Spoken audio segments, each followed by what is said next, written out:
Educação, né? Tá. Então, assim, como eu havia prometido para os internautas, nós vamos falar mais um pouquinho sobre educação, depois vamos falar sobre as responsabilidades do Estado.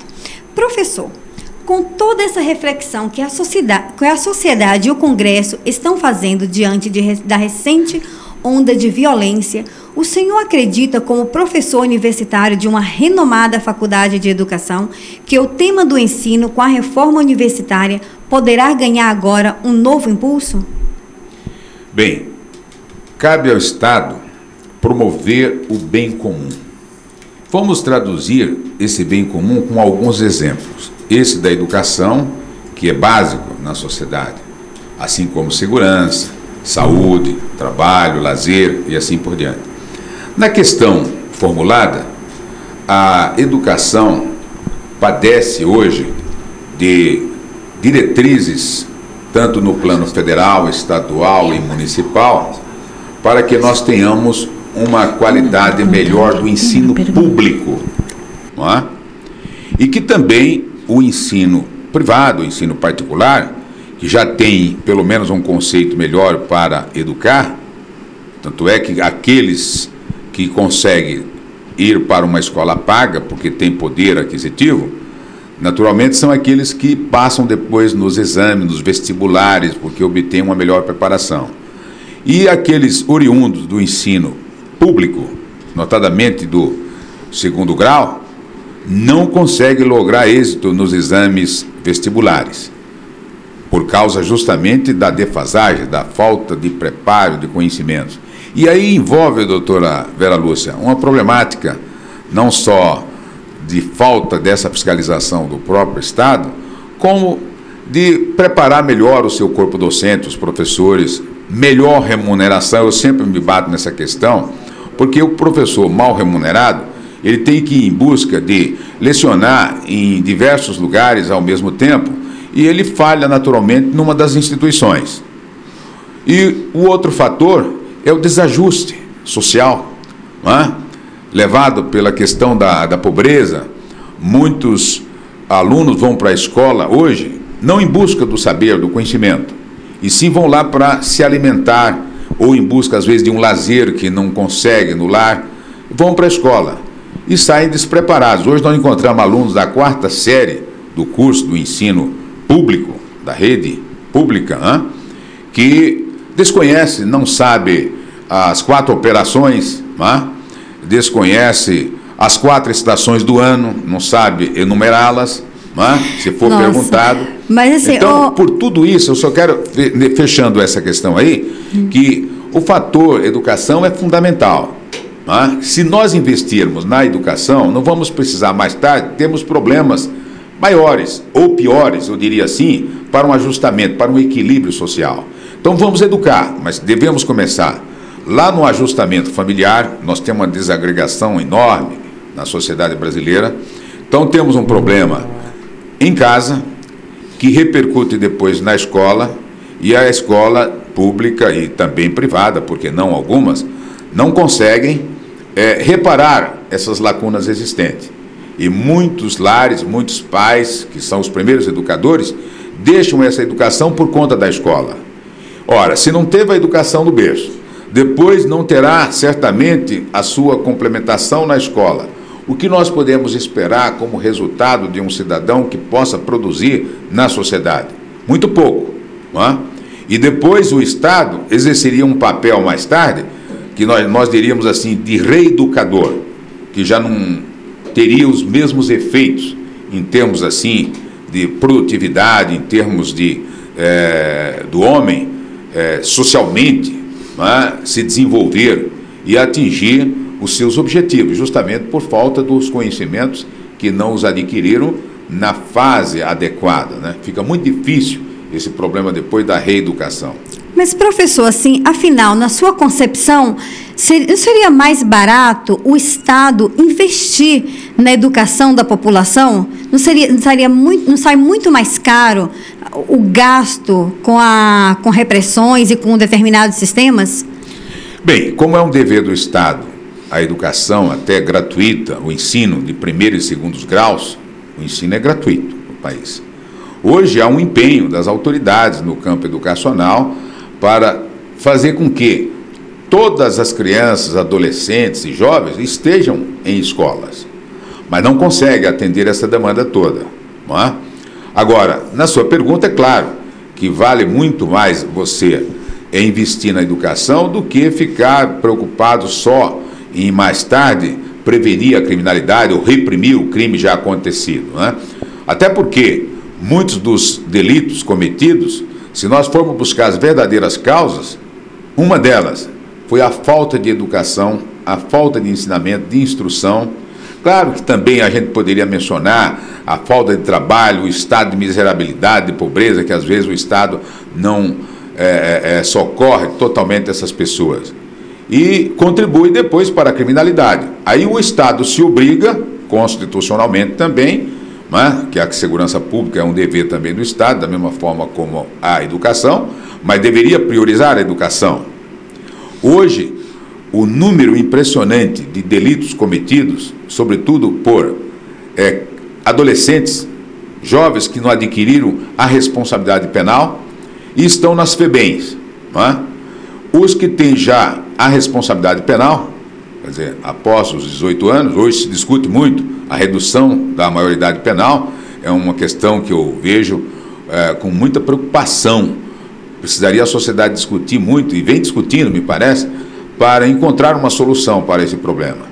Mas o Estado não possui sequer, doutora Vera Lúcia, espaços prisionais, quer seja desde das FEBEMs, que hoje já tem uma nova nomenclatura, porque esse nome não pegou bem, e espaços prisionais para aqueles sentenciados, para aqueles condenados pela justiça, né?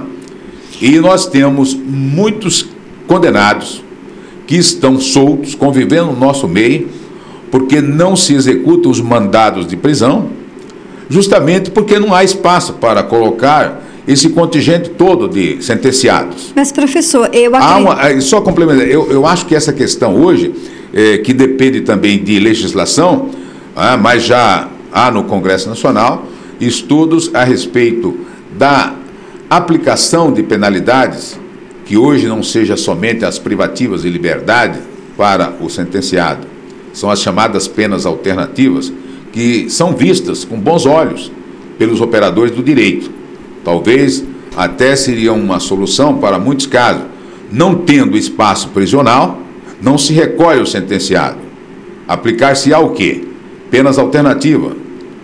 É alguém que vai depois cumprir uma pena prestando um serviço de natureza pública. Mas assim, como que o senhor vê tudo isso? O senhor concorda com a reforma do nosso Código de Processo Penal, do nosso Código Penal?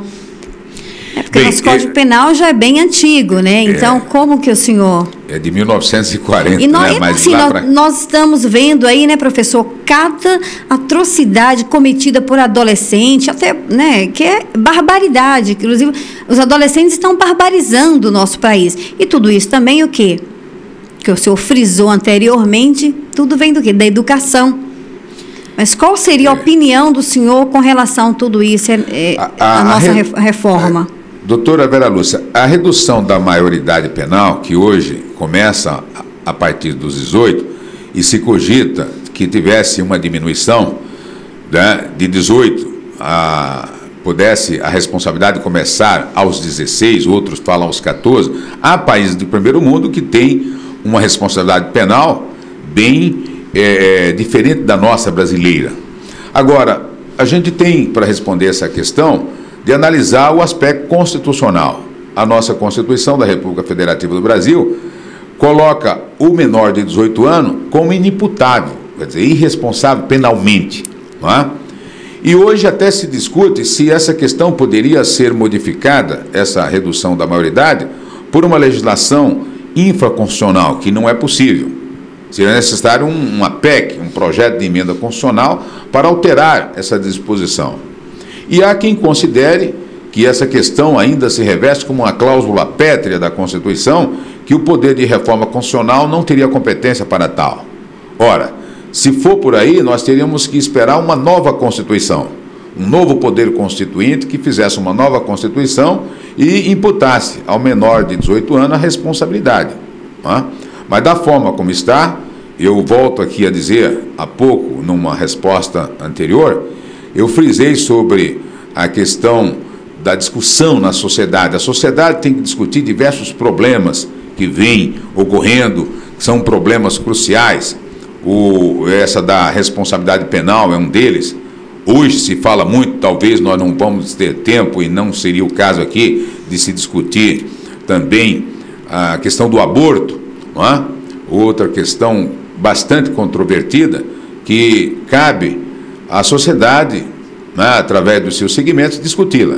E a propósito, doutora Bela Lúcia, hoje está sendo realizado, não é, em Brasília, no Supremo Tribunal Federal, uma audiência pública, isso foi iniciativa do ministro Carlos Aires de Brito, para que a sociedade começasse a discutir com especialistas, com cientistas, essa questão da responsabilidade de algumas questões controvertidas, como essa do aborto. E seria uma medida salutar que se discutisse bastante essa da pergunta ora formulada da minoridade, porque se nós submetêssemos a questão a um plebiscito, certamente passaria a redução da maioridade, né? De 18 para 16, até menos. É por isso que a questão não foi colocada para o povo decidir, já que o poder pertence ao povo. Nas eleições, o poder, né, está com o eleitor. O eleitor vai dizer sim ou não para uma proposta. Eu vejo com bons olhos que essa situação da minoridade pudesse ser discutida com bastante, não no calor, às vezes, de um crime hediondo, esses crimes hediondos que vêm ocorrendo, esse da cidade do Rio de Janeiro, daquele menor, do Hélio, João Hélio. Do João Hélio, que comoveu toda a sociedade brasileira. Então, em função disso, se quer modificar toda uma legislação, às vezes abruptamente. Não, vamos estudar cada caso, vamos discutir com a sociedade, quando for em definitivo, vamos legislar a respeito. Ainda que tenhamos que mudar a Constituição, o Código Penal, como a senhora bem se referiu, que ele já está, se não obsoleto, mas precisaria ser adaptado à realidade social de hoje. O Código de Processo Penal também, e assim por diante. Muito obrigado, professor. Nosso programa hoje está super corrido, mas como eu falei, nós estamos fazendo um programa especial. Hoje eu vou dar menos intervalo, porque nós também temos algumas perguntas dos internautas que já vou fazer aqui para o professor. E assim, internautas, olha, esse assunto é muito abrangente. O professor, se ele está aqui preparado, né, uma pessoa preparada para estar respondendo a todas as perguntas. Inclusive, eu formulei várias perguntas, professor, porque eu também tenho curiosidade de saber, né? E afinal de contas, o senhor foi meu professor. Então, aqui hoje é a aluna entrevistando o professor. Hoje é o contrário. Então, assim, mas assim, eu gostaria de contar até com a participação do senhor aqui, para nós estarmos fazendo um bate-papo aqui sobre com relação ao aborto, né? E, enfim, em outros assuntos também abrangentes aí que estamos vivendo no nosso dia a dia. Mas agora vamos lá, que parece que os internautas estão querendo falar com o senhor. Vamos lá? Aí, bom dia, Saada. Bom dia. Major. Vamos às perguntas? Vamos. Temos o internauta Tiago. Você não acha que um sistema americano seria o melhor para o estudo brasileiro? Bem, respondendo à pergunta do Tiago, nós temos que nos valer da nossa experiência e buscar experiência, talvez, em outros povos. Não deixa de ser um estudo no direito comparado. Quando se quer legislar aqui sobre a nossa Constituição, sobre o direito penal, nós vamos buscar em povos de outros continentes, onde o resultado é positivo, e talvez copiarmos as boas coisas.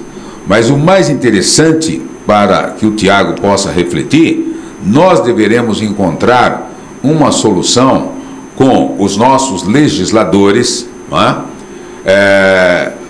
Via Câmara e Senado, até mesmo também nos estados da Federação Brasileira, os deputados estaduais nas Assembleias Legislativas, nas câmaras municipais, junto aos vereadores, porque nosso estado é federal, tem uma forma federativa, e nós esperamos sempre da União as providências, mas nós deveremos nos preocupar também com a competência e com a autonomia das unidades federadas, como os estados, cuidarem, né, dos seus problemas, desde educação, segurança, né, saúde.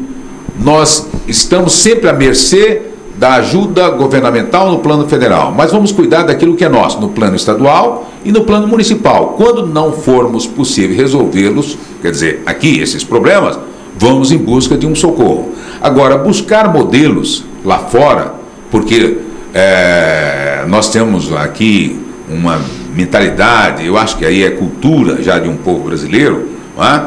Em achar que as melhores soluções dos problemas estão lá fora. Nós temos que encontrá-las aqui, com a inteligência do nosso homem, do nosso administrador, do nosso agente público, que são capazes, todos eles. Agora, precisa a sociedade estar organizada e cobrar dos legisladores, dos nossos representantes, providências, mas que nós também façamos alguma coisa, porque, no sentido geral, o governo, não é um órgão instituído, criado pela vontade do povo, através de eleições e mediante a legislação, mas o governo depende de uma fiscalização. Nós precisamos ser os fiscais. Agora, só complementando, Tiago, esse modelo americano pode ter dado certo lá, que não daria aqui, porque nossa realidade é outra, nossa cultura é outra. Então, concluo dizendo, temos que encontrar soluções a partir da nossa realidade, discuti-las e depois vivermos uma situação nossa, até porque, dando certo, foi nossa. E se não der certo um modelo de fora, vai dizer a culpa, foi buscar lá fora aquilo que não deveria. Eu acho que o Tiago, a partir daí, pode refletir muito bem sobre a questão que ele formulou, e a resposta, ainda que não tenha sido a melhor, mas é o que eu sinto de responder nesse momento. Próxima, vamos assim mais rapidinho agora, porque nosso tempo, nós temos 10 minutos, 7 minutos para acabar o nosso programa. Adriana, comecei a assistir ao programa agora e gostaria de saber do entrevistado qual seria a solução eficaz para o problema em tela. Professor. Adriana, qual é o problema a qual ela se refere aí na pergunta? Eu creio que seja segurança. A respeito da segurança. Isso. Bem, então, Adriana, segurança, investir o Estado, o município, a União, todos nós cidadãos, nós somos responsáveis também pela segurança. É dever do Estado, mas cabe a todos nós, de uma forma, se não direta, porque a responsabilidade maior institucionalmente é do Estado, mas cada um deve se responsabilizar pela sua segurança também física, patrimonial. Mas o que resolveria, talvez, já que ela pede qual a solução para o problema, já respondemos no programa de hoje aqui, a questão educacional. Nós iríamos, se não solucionar totalmente a violência que anda por aí, e nós não poderemos dizer que a violência é somente em São Paulo, no Rio de Janeiro. Hoje o problema da violência, cara Adriana, é um problema mundial. Os crimes, haja visto o caso recentemente ocorrido nos Estados Unidos, que não foi o único, com essa dimensão, e o problema da violência, sabemos que há causas, desde a infância, o investimento na família, o ajustamento da família, o Estado melhor preparado para educar. Certamente nós vamos minimizar o problema das violências ocorridas nos grandes centros, e que também o Estado nos dê condições de trabalho, de lazer, de moradia. Tudo isso contribui positivamente para a diminuição da violência e diminuição da criminalidade. Não sei se a Adriana está satisfeita com a resposta, mas depois, se quiser conversar mais tempo, eu deixarei meu e-mail e outros endereços que ela possa nos procurar, até mesmo na universidade.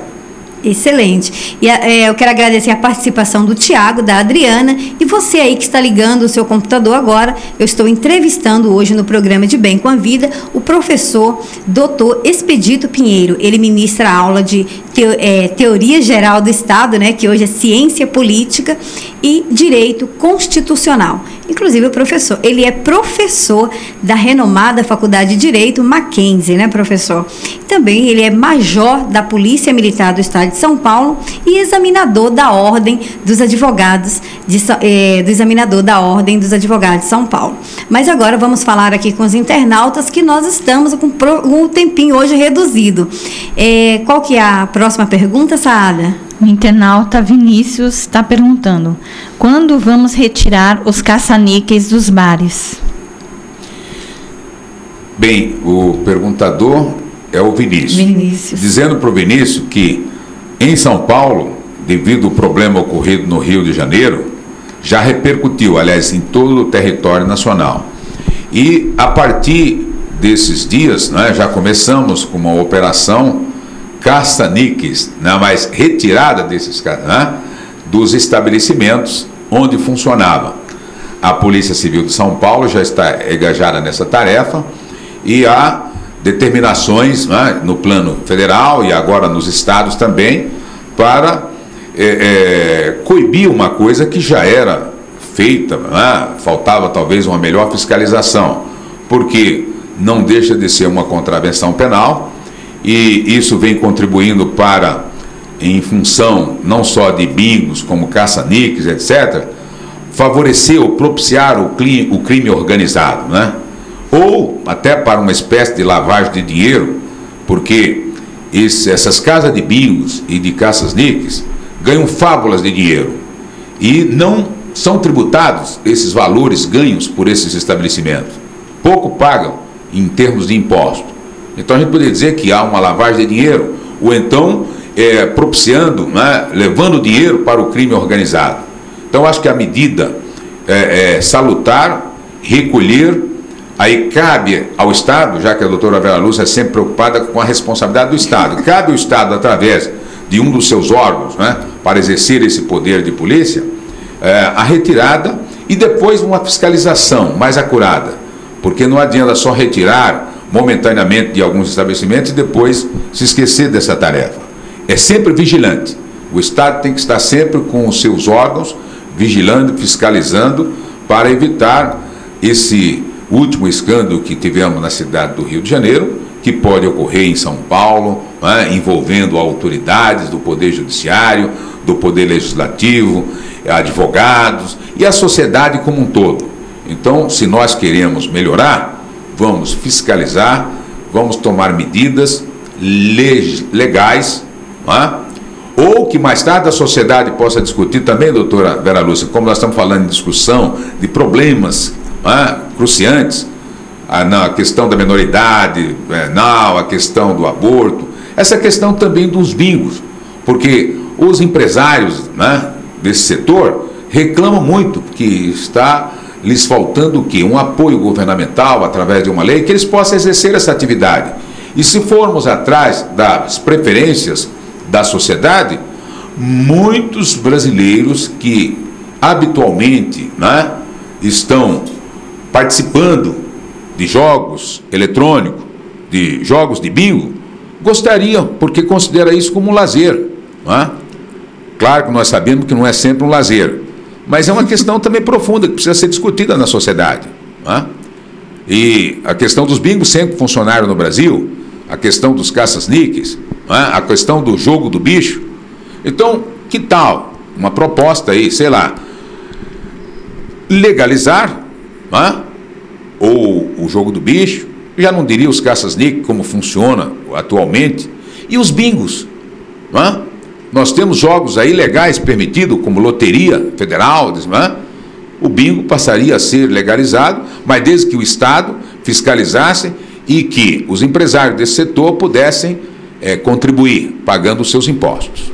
Então é isso aí, eu tenho várias perguntas para perguntar, inclusive eu acho que tem realmente que legalizar aí os bingos, porque não se legalizam, e daí você vê lá o alto escalão do judiciário, do governo lá envolvido aí nesses jogos aí, que é uma coisa assim muito triste para nós, para nossa população brasileira aí, que deixa até determinados, né, eu como uma advogada, um professor universitário da faculdade de Direito, renomada por sinal, é uma coisa que até nos entristece, né? Pessoas do alto escalão aí do judiciário envolvido em determinados escândalos aí, né? Mas, professor, o nosso programa está chegando ao final. Eu sei que tem várias perguntas ali dos internautas, os internautas agora, mas o professor, ele fala tão bem que, assim, acho que, sabe, professor, eu quero contar com a sua participação para nós estarmos fazendo um outro programa aqui, porque, olha, acho que tem quantas perguntas aí ainda, Sada? 50. Nossa, fala só. Eu quero agradecer a participação aí de todos os internautas, mas infelizmente o nosso programa chegou ao final, professor. Você acredita isso? Doutora Vera Lúcia, eu até quero fazer um reparo, aqui está bem no mini currículo, na minha apresentação, quando há pouco disseram que eu sou examinador da OAB. Já não o sou mais. Eu o fui no passado, quando os exames tinham a parte oral. E naquela ocasião, por um convênio com a OAB, os professores das instituições com as quais a OAB mantinha um convênio, examinavam os candidatos para inscrição no exame de ordem, né, na parte oral. E por mais de 8 anos eu fui examinador. Atualmente não tenho mais essa missão, nem de elaborar questões, e não tenho vínculo, a não ser como advogado, que também o sou. Mas o senhor também ainda acaba... Sou inscrito como advogado. Feito esse reparo, eu quero também, nessa oportunidade do final do programa, encarecer a doutora Vera Lúcia que, quando de uma outra participação desse professor num programa como esse, a nível nacional, eu diria assim, que me antecipasse o teor das questões para a gente dar uma estudada. Hoje eu fui pego, de certa maneira, de surpresa em muitas indagações. Mas assim, sabendo quem o professor eu acho que nem precisa, porque você está sempre... Não, mas fica, talvez, para o grande público aí, os internautas, esta explicação da minha parte. Porque, ainda que eu exerça o magistério no dia a dia, com as aulas, mas para determinadas perguntas específicas, é necessário uma preparação, não é? Talvez até um estudo para trazer a questão para as questões formuladas uma resposta melhor sob o ponto de vista legal, doutrinário, jurisprudencial.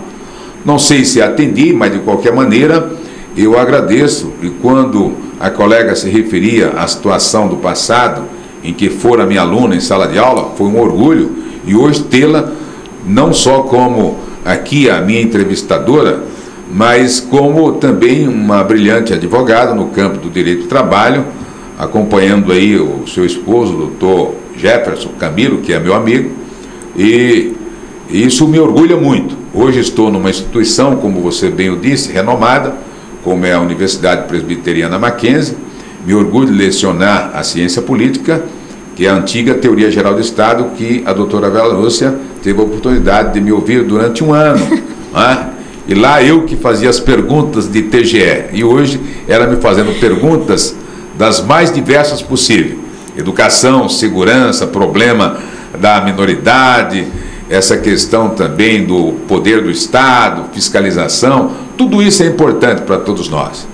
Agora, fico à disposição para, mesmo fora do programa, responder a curiosidade dos colegas. Professor, então assim, qual que seria o e-mail para que os internautas pudessem estar entrando em contato com o senhor, né, e tirando as dúvidas que não deu para o senhor responder todos aqui? Qual seria o e-mail do senhor? Com prazer para todos os internautas que me ouviram e cujas respostas não nos foi possível dá-las aqui no decorrer do programa, estarei à disposição. O meu e-mail, pode anotar, são 2, eu vou começar pelo primeiro, ESPE, minúsculo,